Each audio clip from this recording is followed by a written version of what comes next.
From the very first spark of curiosity, humanity has gazed upon the world and sought to understand. We've unearthed secrets hidden beneath layers of time, decoded the intricate dance of nature, and marveled at the sheer ingenuity of the human spirit. Every discovery, every breakthrough, every quiet moment of realization has shaped who we are and how we see the world around us. This is a journey into the heart of the world's most mysterious and secretive institution, the Vatican. Welcome, curious minds, to Purple Phantom Shorts. If you're someone who loves to explore, to learn, and to uncover the fascinating stories that make up our world, then you are definitely in the right place. We're about to dive deep into a topic that has fascinated researchers and conspiracy theorists alike: the strange and often disputed secrets said to be hidden within the Vatican. If you're into uncovering hidden truths and strange history, give this video a like and hit subscribe for more deep dives like this one.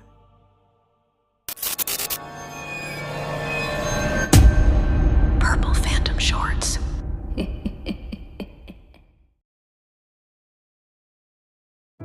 The Vatican, a place of immense spiritual and historical significance, is also, according to multiple internet sources, rumored to house all kinds of hidden secrets, from the world's largest porn collection to the bones of St. Peter, and even aliens and the devil himself. But what if there was a device within its walls that could truly unlock the past? Imagine possessing a device so advanced that it would allow you to look back into history, to witness epic events like the birth of Christ or the eruption of Mount Vesuvius. According to the now-deceased Roman Catholic priest and paranormal author François Brune, a mysterious device known as the Chronovisor may have once existed, hidden inside the Vatican in Rome. This time viewer, according to legend, was built by an Italian priest and tinkerer named Pellegrino Ernetti, working alongside nearly a dozen world-class scientists. The Chronovisor and Ernetti himself are subjects of heated debate, with Ernetti's existence generally accepted as fact, though the verdict is still out on the Chronovisor itself. Brune claimed that Ernetti may have collaborated with scientific giants like Enrico Fermi and Wernher von Braun, though there's no independent evidence this meeting ever took place. They work on a groundbreaking project with unimaginable scientific and religious ramifications. After years of development, the Chronovisor was allegedly born. Ernetti claimed the device was housed in a large cabinet, using cathode ray tubes, antennas, levers, and buttons to select the desired time and location to view. It was also said to be capable of tracking the lives of specific individuals from beginning to end. A blueprint of the device even surfaced, though it was noted to look rather simplistic.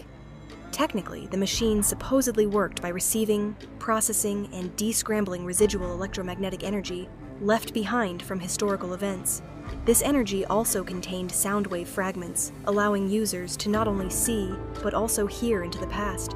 Ernetti claimed to have personally witnessed numerous events from long ago, most notably the crucifixion of Christ, which he apparently photographed.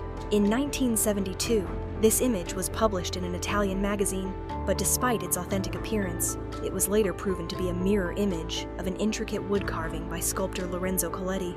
This revelation cast significant doubt on Ernetti's character and the entire story. In fact, it was just one of many key points of Ernetti's tale that had been debunked.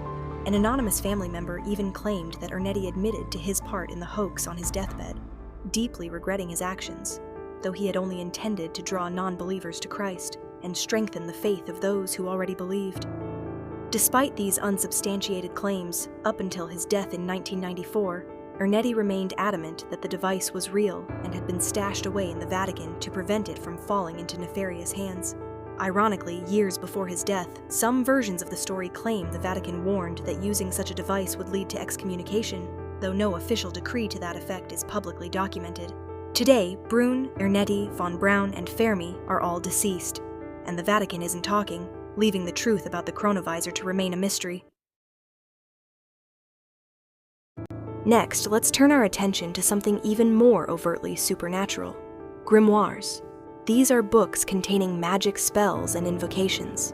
The Grand Grimoire, also known as Le Dragon Rouge, or the Red Dragon, is considered the grand daddy of them all.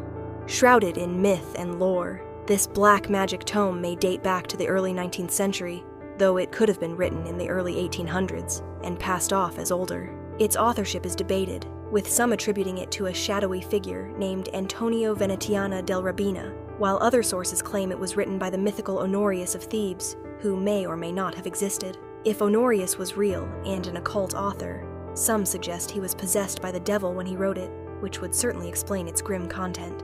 Regardless of the author, the book likely based much of its content on the surprisingly macabre and otherworldly writings of King Solomon. Divided into multiple sections, the grimoire includes a detailed organizational chart of hell, outlining the hierarchy of power from Emperor Lucifer and Prince Beelzebub down to the lowliest demons. It even lists positions familiar in Western governments today, such as a prime minister and an inspector general. However, it's the more practical content that makes it popular with those interested in the dark side. Specifically, it includes instructions and spells for summoning Satan, speaking with the dead, winning the lottery, making someone fall in love with you, and even making yourself invisible. There's even a recipe for homemade glue. While earlier copies reportedly passed through the hands of notorious occultists like Aleister Crowley, reprints can now be purchased at bookstores and online. Though there's no evidence that the original grimoire is secretly tucked away in a Vatican vault, it has seen a resurgence in popular literature, video games, movies, and television shows. While largely an urban legend and pop culture curiosity in most countries, it is still frequently used in Haiti and other former French colonies in the New World, where voodoo and black magic are practiced. The Grand Grimoire is also said to be impervious to fire, which, scientifically speaking, is partially true of all books due to the lack of air between pages, though this could easily be disproved with a quick online purchase.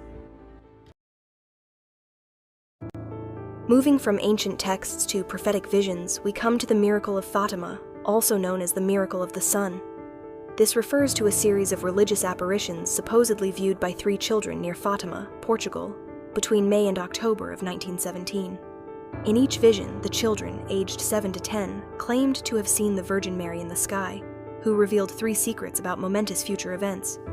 Though all 3 have technically been disclosed, some devout Catholics, conspiracy theorists, and naysayers remain convinced that the Vatican may not be telling the truth about the third and final secret. The first 2 secrets were officially revealed in the 1940s through the writings of the last surviving child. For some reason, however, the third secret was sealed in an envelope and sent to the Vatican, where it remained for over half a century. The first secret the children saw was a vision of hell, with souls burning in fire and tormented by hideous demons. In the second, they were told that the First World War would soon end, which it did in November 1918. The disclosure of the first 2 secrets led to intense speculation about the third, with many wondering why the Catholic Church kept it under such tight wraps. Some thought it foretold the fall of communism, while others believed it might pinpoint the end of the world due to a cataclysmic event. The clamor for the third secret became so frenzied that it even led to hunger strikes, and at least 1 aircraft hijacking, neither of which prompted the Vatican to reveal the secret.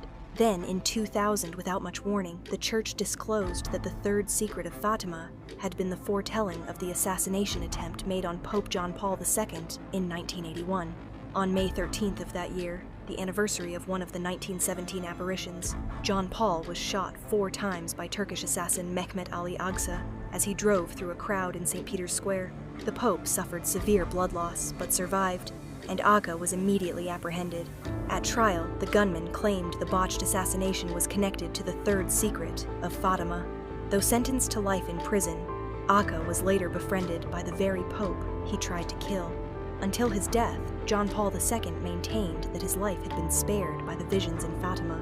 However, it was later revealed that he had known about the Third Secret since 1978, 2 years before the assassination attempt. This raises questions as to why security wasn't beefed up or the event wasn't canceled. Despite the most recent revelation, some claim that it wasn't the real secret, and that the truth may still be hidden somewhere inside the Vatican.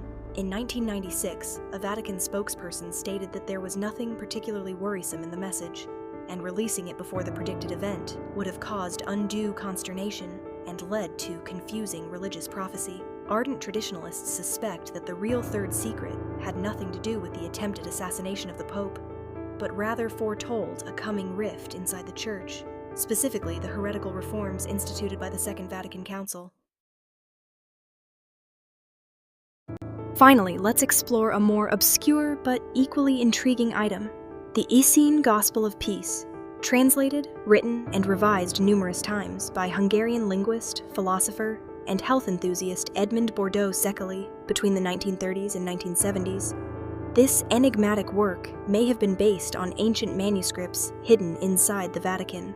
According to Szekely, the contents of his book came largely from historical Hebrew and Aramaic texts, which he purportedly discovered in the Vatican archives and the Benedictine monastery in Monte Cassino, Italy, in the 1920s.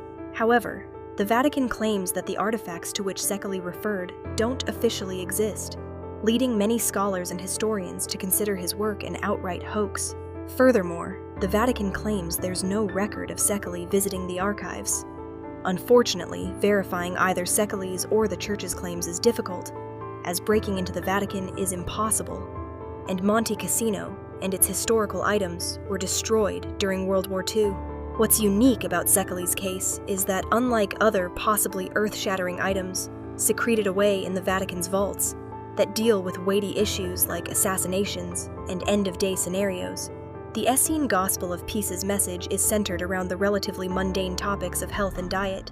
More specifically, Szekely claimed that the Essenes, a Jewish sect active before and during Jesus' lifetime, were vegetarians, and that Jesus was too.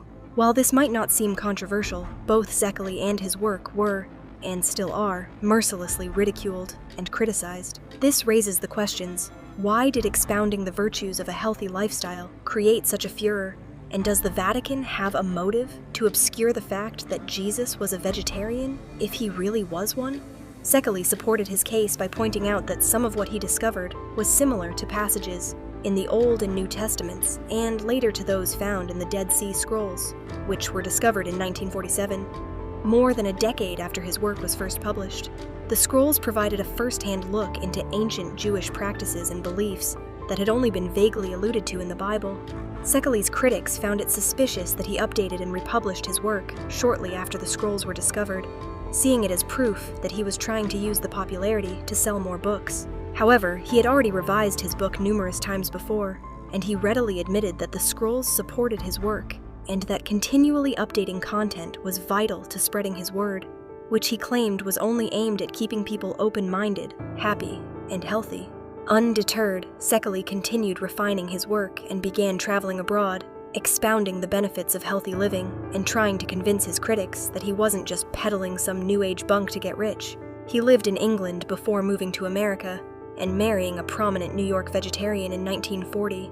The couple opened a health retreat in Baja California, Mexico, named Rancho La Puerta, where they explored new fields and tested their ideas decades before they became fads. The Szekelys grew organic produce, swore off packaged and processed foods, and invited guests interested in pursuing both physical and emotional health, which they believed were inextricably linked. Huckster or not, in the face of a global health and obesity crisis, Szekely's teachings are as relevant today as they were in the mid-20th century.